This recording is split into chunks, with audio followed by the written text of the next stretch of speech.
Shri RV. Deshpande जी ने मुझे डांट भी दिया कि मैं देर में आई, फिर मुझे ये भी कह दिया कि जल्दी में जा रही हो तो कम बोलो।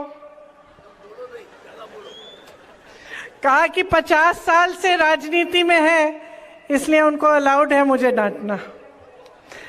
लेकिन मैं जो मेरे मन में है वो बोलना चाहती हूँ। सबसे पहले तो मैं ये कहना चाहती हूँ कि कुछ दिनों से मैं कर्नाटका में प्रचार कर रही हूँ और पहले कभी मैंने इतना समय कर्नाटका प्रदेश में नहीं गुजारा। यहाँ आकर बहुत ही खुशी होती है। कितना सुंदर है आपका प्रदेश, आप सबको बहुत गर्व होगा और पूरे देश को आप पे गर्व है। और खास तौर से यहाँ दांडली आके देखा कि यहाँ आसपास में कितना जंगल है, ऊपर से हवाई जहाज से दिखता है, बहुत सुंदर। और मुझे इस बात की बहुत खुशी हुई है सुनकर कि ये एक मिनी इंडिया है, यहाँ सब प्रदेशों के लोग हैं, कई भाषाएं हैं और आप सब मेरी बातों को समझ भी सकते हैं। लेकिन सबसे बड़ी खुशी तो ये बात सुनकर हुई कि आप सब मिलजुल कर एक साथ खुशी से रहते हैं। और आज के भारत में ये एक बहुत बड़ी बात है। आपने एक बहुत बड़ा मिसाल कायम किया है, क्योंकि आपको मालूम है कि आज की जो राजनीति है वो सबका ध्यान भटकाने वाली राजनीति है। जितने भी नेता भाजपा के आपके सामने आते हैं, उनका ये प्रयास होता है कि चुनाव के समय हम अलग अलग कौन से मुद्दे ले आए लोगों के सामने कि लोग अपने जज्बातों के आधार पर हमें वोट दे दें। और मेरी सबसे बड़ी शिकायत यही रहती है कि जो चुनाव है वो आपके मुद्दे पे होना चाहिए। आपके मुद्दे क्या हैं? अभी मैं इससे पहले वाली मीटिंग में एक महिला से मिली और मैंने पूछा, जीवन कैसा है, क्या क्या करती हो, महंगाई है, बच्चों के रोजगार है, क्या स्थिति है तुम्हारी। उससे पहले जब 2 दिन पहले मैं कर्नाटका में थी, मैं कुछ लड़कों से मिली, नौजवान थे। मैंने पूछा, पढ़े लिखे हो? जवाब आया हाँ। किसी ने बीटेक की थी, किसी ने बीए की थी। नौकरी है? नौकरी नहीं है। तो देखिए, आप पब्लिक हो, हम सब आपके सामने आते हैं। मैं अपनी बात करूंगी, कांग्रेस की बात करूंगी, कोई और आएगा बीजेपी की बात करेगा, कोई और आएगा किसी और दल की करेगा। तो आपको कैसे समझना है कि आपके हित में कौन बात कर रहा है और कौन अपने ही हित में, अपने ही लालच के लिए, अपनी सत्ता बनाने के लिए बात कर रहा है। इसके लिए सबसे बड़ी चीज आपका ही अनुभव है। आपका जीवन कैसा है?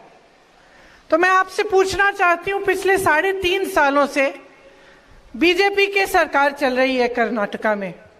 कुछ दिनों पहले मैं टीवी देख रही थी, मैंने देखा कि गृह मंत्री जी आए थे। उन्होंने 4 उम्मीदवारों को, बीजेपी के उम्मीदवारों को इसी तरह से मंच पे खड़ा किया और मंच पे खड़ा करके ये कह रहे थे, कर्नाटका की जनता, आप अपने प्रदेश को हमारे हवाले कर दो, इनको छोड़ दो, हमारे हवाले करो, मोदी जी के हवाले करो। तो मेरे मन में ये बात आई कि पिछले 3.5 सालों के लिए किसके हवाले था? क्या बीजेपी के हवाले नहीं था? क्या इनकी सरकार नहीं है? और परिस्थितियां क्या है? आज महंगाई इतनी हो गई है, आपको गैस सिलेंडर 1200 रुपए में मिल रहा है, दाल नहीं खरीद पाते, अन्न नहीं खरीद पाते, बच्चों की स्कूल की फीस महंगी है, जहां देखो वहां जीएसटी है। छोटे छोटे जो मेरे दुकानदार भाई बहन हैं, क्या करते हैं? हर चीज पे पहले तो नोटबंदी आई, उसके बाद जीएसटी। महंगाई इतनी बढ़ चुकी है कि आप गुजारा नहीं कर पा रहे हैं। नौजवान कितने हैं यहाँ? हाथ उठा के दिखाओ। नौजवानी उठाना, पता चला बुजुर्गों ने भी उठा लिया हाथ। आप में से कितने बेरोजगार हैं बताइए, हाथ उठाइए। काफी।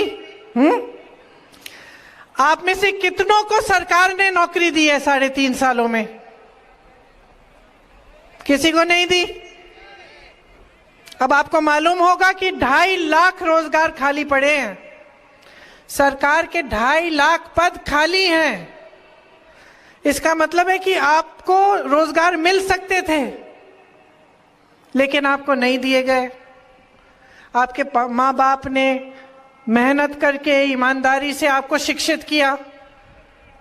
शिक्षित तो तमाम है नौजवान यहाँ कर्नाटका के, लेकिन आपको रोजगार नहीं मिल रहा। तो महंगाई बढ़ रही है, टैक्स बढ़ रहे हैं, किसानों को फसल का दाम नहीं मिल रहा है। जहां गन्ने का किसान है वो रो रहा है, जहां कपास का किसान है वो रो रहा है। उनको दाम नहीं मिलते सही, और जो भी उनको इस्तेमाल करना पड़ता है किसानी खेती करने के लिए, उस पे भी जीएसटी है। कोई बड़े संस्था नहीं बनाई है, कोई नए नए अस्पताल नहीं बनाए हैं, शिक्षा के नए नए केंद्र नहीं बनाए हैं। जो है वो पहले बनाया गया था। अभी मैं यहाँ आ रही थी, मुझे बताया गया था कि मनरेगा ने कितना फायदा किया, कि जो कांग्रेस की ये योजना थी उससे ही कोविड के दौरान आपका गुजारा हुआ। और आज परिस्थितियां ये हैं कि आपके लिए कोई योजना नहीं है। और जो हमने शुरू की थी, जैसे अन्न भाग्य वाली योजना, जिसमें आपको अन्न मिलता था मुफ्त का, आज मैं जिस महिला से मिली मुझे बता रही थी कि वो जो चावल मिलती है वो खा ही नहीं सकती, उसमें मिलावट है। तो ये परिस्थितियां हैं आज। आप मेहनत से कमाते हो, ईमानदारी से काम करते हो, अपने बच्चों की परवरिश करते हो, क्योंकि आप चाहते हो कि आपका भविष्य मजबूत बने। आपका एक ऐसा प्रदेश है जिसमें सब कुछ है।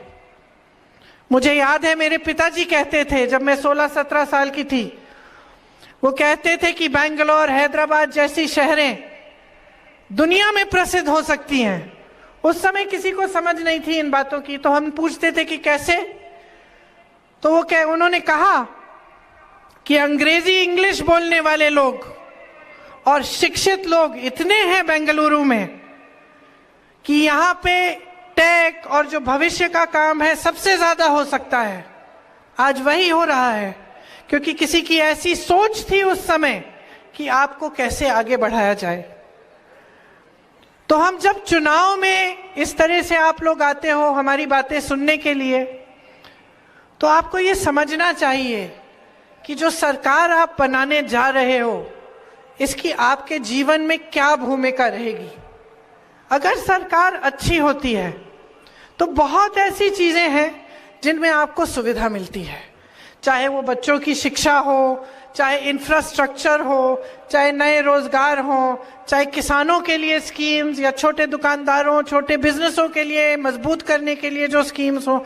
बहुत सारी ऐसी चीजें हैं जो एक ईमानदार और अच्छी सरकार कर सकती है। लेकिन आज 3.5 साल से भाजपा की सरकार चल रही है, और आपको तो मालूम होगा कि हमने उसको एक नाम दिया है, 40% सरकारा। 40% सरकारा का क्या मतलब है? मतलब है कि 40% आपको लूट रही है। हमने एक अनुमान बनाया, कर्नाटका प्रदेश से इस सरकार ने 1.5 लाख करोड़ रुपए लूटे हैं। आप सोच सकते हैं, 1.5 लाख करोड़ रुपए आपसे लूटे गए हैं। कैसे? हर पोस्ट, हर पद के लिए रिश्वत, हर भर्ती के एग्जाम में घोटाला, हर प्रोजेक्ट में 40% ले रहे हैं, कॉन्ट्रैक्टर्स आत्महत्या कर रहे हैं, चिट्ठी लिखते हैं प्रधानमंत्री को, कॉन्ट्रैक्टर्स, स्कूल के मैनेजमेंट एसोसिएशन, प्रधानमंत्री जवाब ही नहीं देते। एमएलए के बच्चे पकड़े जाते हैं, उनके घर में 8-8 करोड़ कैश पड़ी है, उन पे कोई कार्रवाई नहीं होती। उसके बजाय उनके पिताजी एक परेड निकालते हैं ये कहने के लिए कि तुम हमें छू नहीं सकते। हम भ्रष्टाचार सिर्फ करेंगे नहीं, खुल के करेंगे, सिर्फ लूटेंगे नहीं, खुल के लूटेंगे, तुम कुछ नहीं कर सकते। ये कहा जा रहा है आज आपको कि आपको लूट सकते हैं, आपको धोखा दे सकते हैं, और आप कुछ नहीं कर सकते। तो मैं यहां किस लिए आई हूं? मैं आपसे ये कहने आई हूं कि आप कुछ कर सकते हैं इसके बारे में, आप बदलाव ला सकते हैं, आप अपने भविष्य को बना सकते हैं। निकाल दीजिए इनको। आपको हर स्तर पर लूटा है। ये 1.5 लाख करोड़ रुपए, इनसे 100 एम्स बन सकते थे आपके लिए। जाने कितने किलोमीटर मेट्रो बन सकती थी, कितने हजारों किलोमीटर सड़कें बन सकती थी, अस्पताल बन सकते थे, शिक्षा के संस्थान बन सकते थे। और कहां गए ये पैसे? लूट के कहां गए? किसकी जेब में है, किसके घरों में है? आपको सब कुछ दिख रहा है। आपको मन बनाना है कि आप किस तरह की राजनीति इस देश में चाहते हैं। यहां आकर एक जाति को दूसरी जाति के खिलाफ करना, एक धर्म को दूसरे धर्म के खिलाफ करना, चुनाव के समय अचानक ऐसे मुद्दे निकालना जिस पे आपके जज्बात हिल जाएंगे, आप उनके पक्ष में वोट दे देंगे, लेकिन आप फिर एक बड़ा मौका खो रहे हैं। अगर आप इनकी बातों में पड़ेंगे और आप ऐसे नेताओं को बार बार आगे बढ़ाएंगे जो आपके मुद्दों की बात ना करें और सिर्फ फिजूल के मुद्दे उठाते रहें, तो नुकसान आप ही का होगा।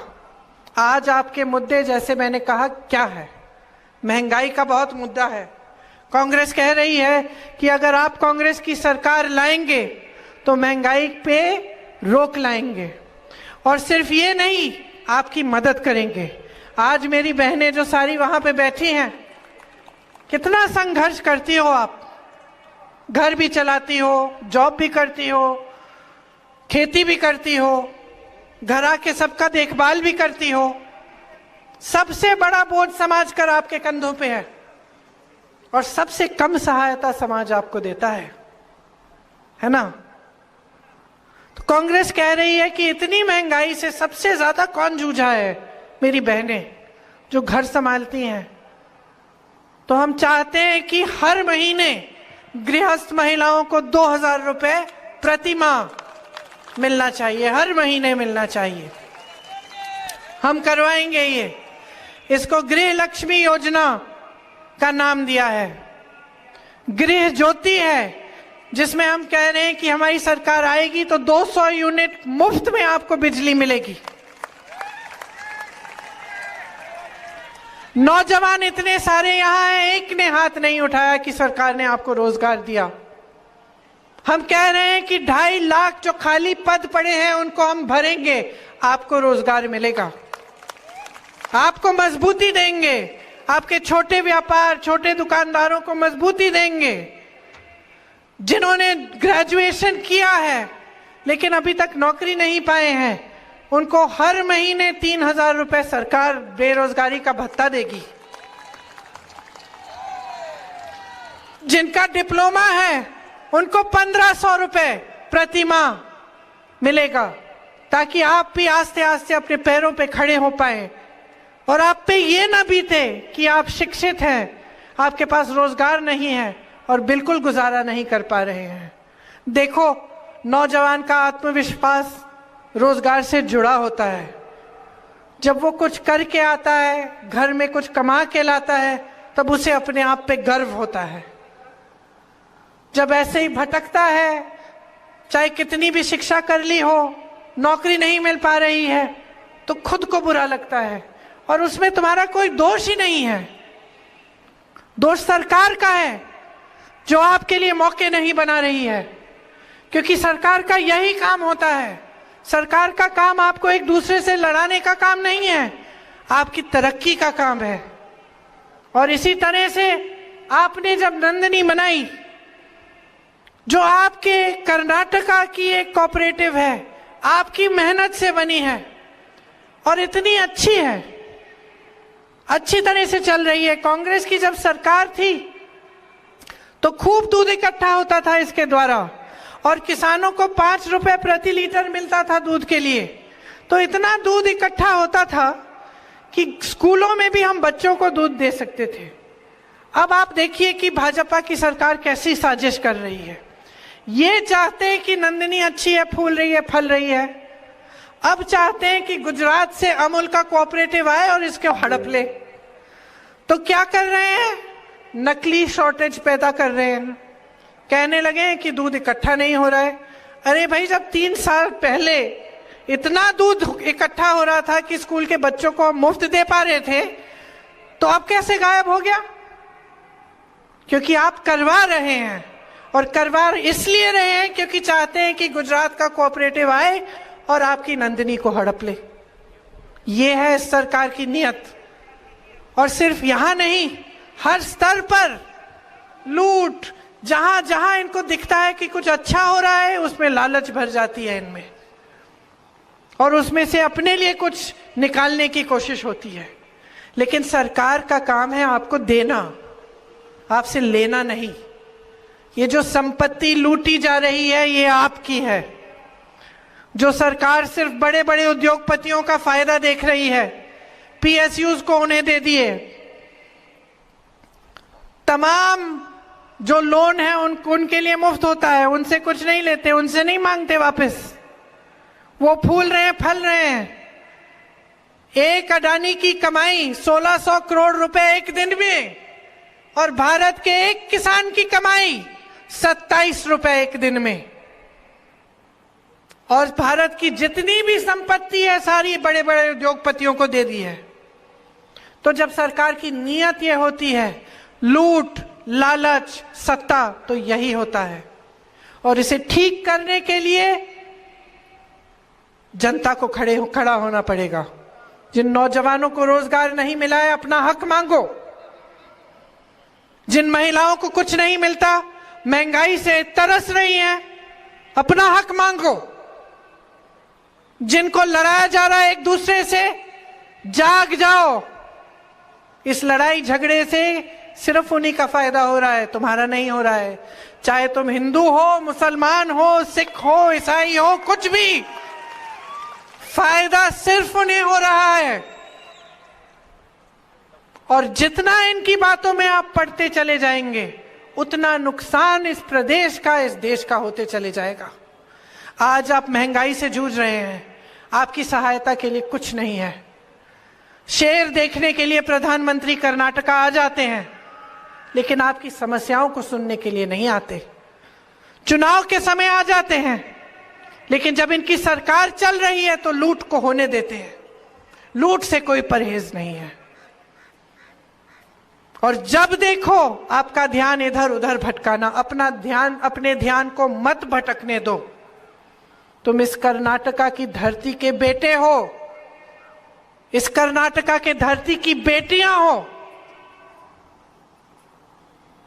शिक्षित हो, सक्षम हो, आत्मविश्वास है आप में, पूरे देश को गर्व है आप पे। खड़े हो जाओ, जागरूक हो जाओ। एक ऐसी राजनीति लाओ अपने प्रदेश में जो आपके प्रति जवाबदेह बने। जवाब मांगो। क्या किया है आपके लिए? क्या महंगाई घटी? नहीं। क्या रोजगार मिले? नहीं। क्या नए नए उद्योग बने? नहीं। क्या लूटा? हाँ। क्या लालच दिखाई? हाँ। क्या आपका विकास हुआ? नहीं। सवाल पूछो, सबसे सवाल पूछो। आज हम यहां बैठे हैं, कल हम सत्ता में होंगे, हमसे सवाल पूछना। लेकिन ये सवाल पूछना बहुत जरूरी है, और इसी में आपका भविष्य है। इस बात को गहराई से समझो। आज यहां आकर मेरी बातें सुनना काफी नहीं है, मुझे पसंद करना काफी नहीं है। गहराई से अपने जीवन के बारे में सोचना जरूरी है।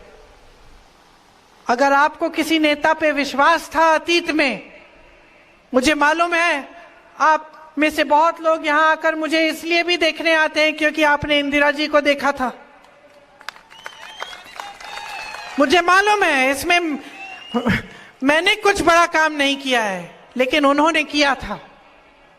और वो जो उनकी पहचान थी कि वो एक ऐसी नेता थी जिसने दिन रात एक किया आपके लिए, जो शहीद हुई आपके लिए, लेकिन पीछे हटी नहीं और आपका ध्यान कभी नहीं भटकाया। आपके मुद्दे थे, आपका विकास था, उसके लिए काम किया। आप आज तक उसे पहचानते हो। यहाँ जो बुजुर्ग हैं, आज तक ये मुझे कहते हैं जब मैं मिलती हूं कि आपकी दादी याद है। तो ऐसे नेता हैं बहनों और भाइयों, आज भी हैं, कांग्रेस में बहुत हैं जो कर्मठ हैं, आपके लिए काम करना चाहते हैं, आपके भविष्य को मजबूत बनाना चाहते हैं। उनको पहचानो और जब मन बनाओगे कि आपके लिए एक ऐसी ही सरकार आए जो आपको आगे बढ़ाए, जो आपके लिए योजनाएं लाए, तब आपकी तरक्की को कोई नहीं रोक पाएगा। तो यहां जो मेरी बहनें बैठी हैं, अपने बच्चों के भविष्य के बारे में चिंतित रहती हैं। मैं जानती हूं, मैं भी मां हूं, मैं भी मां हूं। मैं भी अपने 23 साल के बेटे को देख के सोचती हूँ क्या करेगा, अपनी 21 साल की बेटी को के बारे में सोचती हूँ कि क्या नौकरी करेगी, अकेले कैसे करेगी। आप भी सोचते हैं, आप भी भविष्य के लिए चिंतित हैं, लेकिन आपको यह समझना पड़ेगा कि यह भविष्य आप ही के हाथों में है। और जो चुनाव आ रहा है, इसमें जो आप वोट डाल रहे हो, एक बहुत बड़ी, बहुत कीमती चीज है। इसी से आपकी जिंदगी में आसानी आएगी, आपके संघर्ष कम होंगे, विकास आएगा, इसी से महंगाई कम होगी, इसी से तरक्की होगी। ये बात आप समझ लीजिए। तो बार बार मैं ये दोहरा रही हूं कि आपका प्रदेश एक ऐसा प्रदेश है जिसको श्री नारायण गुरु जी, श्री बसवन्ना जी जैसे महात्माओं ने सींचा। उनकी शिक्षा, उनसे आपकी परवरिश हुई है। आपकी संस्कृति, आपकी सभ्यता महान है। और ये संस्कृति, ये सभ्यता आपको एक ही चीज बताती है, सत्य के मार्ग पर चलो और जागरूक हो। उन्हीं का सपना था, उन्हीं का सपना था कि ऐसी सरकारें बने आपके लिए, लोग ऐसे लोग राज करें जो आपके लिए, पब्लिक के लिए समर्पित रहे। और वही सपना आपका ही होगा, क्योंकि कोई संघर्ष चाहता नहीं है, कोई महंगाई में जूझना नहीं चाहता, कोई नहीं चाहता कि अपने बच्चे को बड़ा करे, शिक्षित करे, इतनी मेहनत करके आगे बढ़ाए और फिर बच्चा ऐसे ही भटक रहा है, उसके लिए नौकरी नहीं है, कोई नहीं चाहता। इसीलिए इस बहुत महत्वपूर्ण मौके को समझिए और जब आप वोट डालने जाएंगे तो अपने पक्ष में वोट दीजिए, अपने भविष्य के लिए, अपने कर्नाटका के लिए, अपने प्रदेश के गर्व के लिए। आपने देखा होगा कि किस तरह की बातें उठती हैं। आरक्षण की बात हुई, आपको बताया गया कि आरक्षण बढ़ाया जाएगा। कर्नाटका में बहुत सारे एड्स भी डाले, बहुत सारी बातें की। वही सरकार भाजपा की कर्नाटका में, भाजपा की केंद्र में कुछ नहीं किया। 9th शेड्यूल में डालना था, नहीं डाला। तो कैसा आरक्षण बढ़ाएंगे? यहां पे झूठ, वहां पे रोक। तो पहचान लीजिए कि आपके सामने क्या है। बहुत समय से ये राजनीति चल रही है देश में, अब बहुत फूट फैला दी, बहुत गुस्सा चढ़ा दिया लोगों को, बहुत महंगाई दे दी आपको। और आपको इसी तरह से रखने के लिए उनका फायदा होता है। अगर आप बेरोजगार हैं, आप नाराज रहेंगे। अगर नौजवान में गुस्सा होता है, उसमें गुस्सा बहुत आसानी से भटकाया जा सकता है, बहुत आसानी से कहा जा सकता है कि भाई तुम्हें ये नहीं मिल रहा है, उसकी वजह से जाओ उससे लड़ो। तो आपको बेरोजगार रखना, आपको गरीब रखना, आपको त्रस्त रखना, आपको संघर्ष में रखना, किसी का फायदा हो रहा है इससे, कोई जानबूझ के कर रहा है। खड़े हो जाओ, मत करने दो, अपना भविष्य खुद बनाओ। सारी पार्टियों के स्कीम्स देखो, सारों की गारंटी, सारों के वचन देखो। ये देखो कि किसने अपना वचन निभाया, किसने अपना वचन तोड़ा। आज कांग्रेस की सरकारें राजस्थान में, छत्तीसगढ़ में, हिमाचल में एक एक वचन रखने का काम कर रही हैं। पुरानी पेंशन स्कीम बोला, पुरानी पेंशन स्कीम छत्तीसगढ़, राजस्थान में लागू है। किसानों का कर्ज माफ करने की बात कही, किसानों के कर्ज माफ किए। महिलाओं को कुछ देने का ऐलान किया, वो काम शुरू हो रहा है। क्योंकि कुछ सरकारें ऐसी हैं जो खोखले वचन नहीं करती, लेकिन कुछ और हैं जो खोखले वचन करके भूल जाते हैं। आपको मालूम है बीजेपी की सरकार ने पिछले चुनाव से पहले कर्नाटका में 26 वचन किए महिलाओं को, उनमें से 24 नहीं रखे, 24 नहीं रखे, सिर्फ 2 रखे। तो आप सोच समझकर अपने आप आकलन करिए कि आपके लिए किसने काम किया है, किसने नहीं किया है। जिस महिला से मैं मिली अभी पिछले मीटिंग में, उसने मुझे बताया कि पिछली सरकार में जब कांग्रेस थी तो उसको चावल मिलती थी मुफ्त की। आज मुझे बताया कि वो खाने लायक नहीं है। तो वो जानती है ना कि पहले क्या हो रहा था, आज क्या हो रहा है। इसी तरह से अगर आपने पहले सिलेंडर कम का खरीदा, आज 1200 का खरीद रही हो, तो जानती हो ना कि क्या हो रहा है। अगर आपको शिक्षा के संस्थान मिले, आपने बच्चों की शिक्षा कराई कांग्रेस के राज में, और आज उसको नौकरी नहीं मिल रही है, तो आप जानते हो कि क्या हो रहा है। तो आपसे बड़ा विवेक किसी में नहीं है।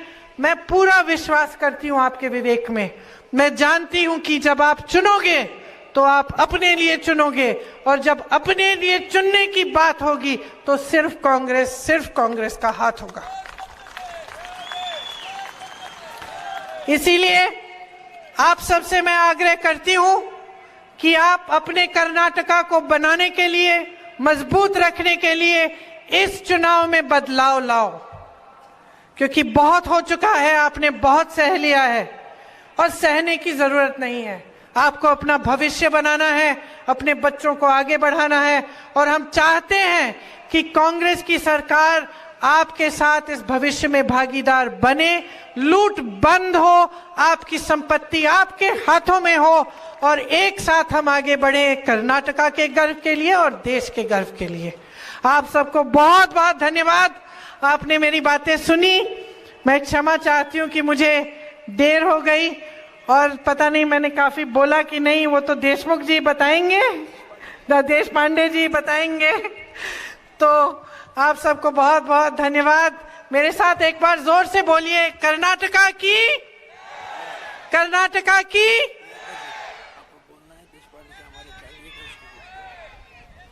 देश पांडे जी कह रहे हैं, आइए, देश पांडे जी कह रहे हैं कि इनको जरूर वोट दे दीजिएगा ताकि ये भी उस तरक्की और उस भविष्य में भागीदार बन पाए। आप सबको बहुत बहुत धन्यवाद। जय हिंद।